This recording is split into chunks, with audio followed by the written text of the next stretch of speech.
हेरेजवळ गोवा बनावटीची दारू पकडली। संशयित भरधाव कारची तपासणी केली असता त्यामध्ये गोवा बनावटीच्या दारूसह पावणे 6 लाखांचा मुद्देमाल शिनोळी येथील राज्य उत्पादन शुल्क विभागाच्या सीमा तपासणी नाका पथकाने जप्त केल्याची घटना पारगड हेरे रस्त्यावर मंगळवारी घडली।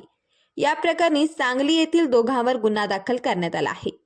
सुखदेव बाळासाव कट्टीकर वय 24, प्रमोद संभाजी हंडीफोड वय 26, दोघेही राहणार मालगाव, तालुका मिरज, जिल्हा सांगली यांच्यावर गुन्हा दाखल करण्यात आला आहे। मंगळवारी हे दोघेही कारमधून भरधाव वेगाने पारगडहून हेरे गावाकडे जात होते। राज्य उत्पादन शुल्क विभागाच्या पथकाला संशय आल्याने त्यांनी कार थांबवली।